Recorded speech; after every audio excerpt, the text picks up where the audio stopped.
Europe, in fact, Tim Cook reports. 3 weeks ago, this Ulster bus, an ordinary 49-seater Leyland Leopard, was taken out of service in Macrofelt and brought to Belfast. Once at the Glengall Street depot, a squad of fitters got to work preparing the bus for a rather longer journey than usual, a round trip of more than 3,000 miles to Romania. Today, final preparations were being made by the regular Ulster bus drivers who'll make the trip on what's been christened the Mersey Express. But David Gilliland, Hugh Ferrin, Raymond Bell and Clem Lynn won't be taking any passengers. Instead, the bus has been packed with £30,000 worth of supplies for an orphanage near Bucharest. The drivers will take medical supplies, clothes, books and toys to the 400 children at the orphanage, which has been taken under the wing of the Cumber Romanian Orphanage Appeal. The drivers say the supplies donated by people and businesses around the province are greatly needed. The orphanage we're going to, it's about 65 miles southwest of Bucharest itself, in the Vulturesti area. There's 400 children in it, and to date it has received no assistance whatsoever. And judging by videos we've seen of this particular orphanage, it is in a terrible condition, terrible state altogether. It will take around 3.5 days of non-stop driving before they reach their destination. The bus will leave tomorrow, crossing from Larne to Cairnryan, before driving through Scotland and England to Felixstowe for another ferry crossing to Zeebrugge in Belgium. The bus will then travel overland through Belgium, Germany, Austria and Hungary before arriving in Romania, hopefully next Wednesday. Although they're used to plenty of driving, the Ulster busmen say the trip will be hard work. The driving will be a bus once holiday, but I don't think there is a lot of hard work ahead of us. There's very little time for looking around or sightseeing. It is a 3.5-day journey flat out. We've only 8 days in which to accomplish this. And when we get into the Vulturesti area, we'll only have a day or a day and a half there to actually unload the bus and help the children what way we can and get things sorted out. However, in spite of the time pressures, the busmen are confident that helping to make life a little more bearable for Romania's orphans will be well worth the effort. All regular drivers with Ulster Bus decided to get involved after hearing about the efforts of the Cumber Romanian Orphanage Appeal. But unlike most people who would pass on the donation to someone else, they decided to drive the cargo all the way to Bucharest themselves. Ulster Bus provided the transport and firms chipped in to provide free sea crossings, fuel and insurance. But the drivers have a gruelling week ahead of them in cramped conditions. We have timed roughly about 4 days each way. As I say, it's roughly timed, and the total journey will be 1,800 to 1,850 miles each way. So how do you split that up between the four of you? We'll have to keep within the EAI regulations as regards driving hours, and about roughly 250 miles each at one particular time, working out about 2 hours driving time. So what will you be doing when you're not driving? Well, we'll have the bus adapted with 2 bunk beds, and we'll try and get a wee bit of rest. One person will have to be map reading while another person driving and 2 resting. The surprising thing about the trip is that the orphans don't know an Ulster bus filled with essentials will soon be drawing up outside, although the organisers are aware of what's about to happen. And if all goes well this time round, a Belfast to Bucharest express service could soon be in operation on a regular basis. This is really a fact-finding mission for us.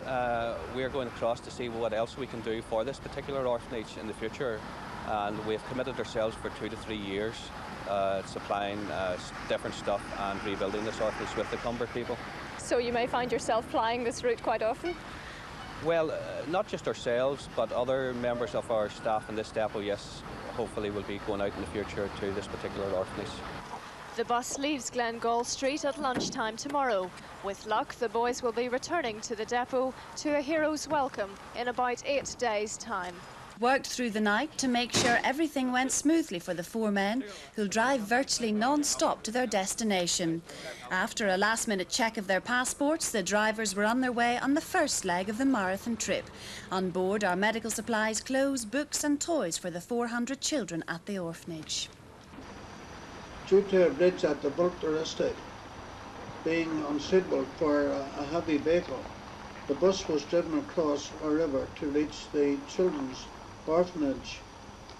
the culmination of 4 days travelling on mixed emotions.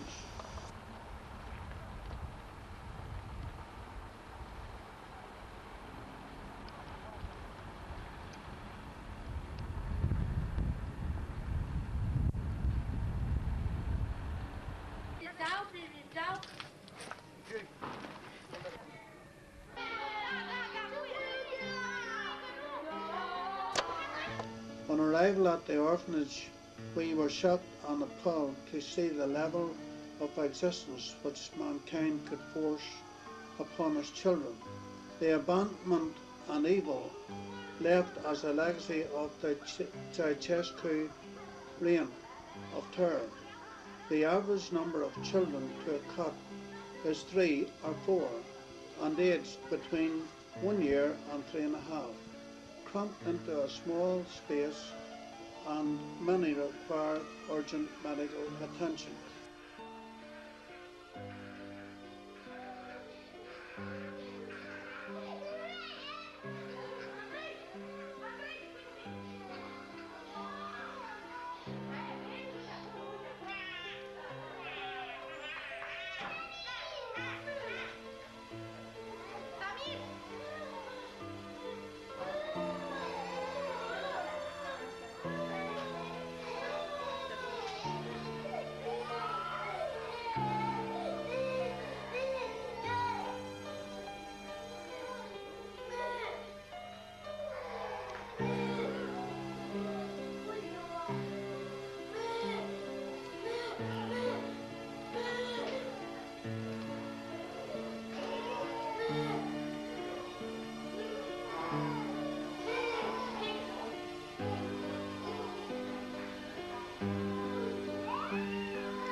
Jenny Naku and the local people who helped at the orphanage were overwhelmed by the generosity of the people who sent clothing, medical supplies and assistance.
On the journey home, we reflected on the visit to the Romanian orphanage and the sights we had witnessed, and we all agreed that everyone who helped had given there today that the orphanage children would have a future tomorrow.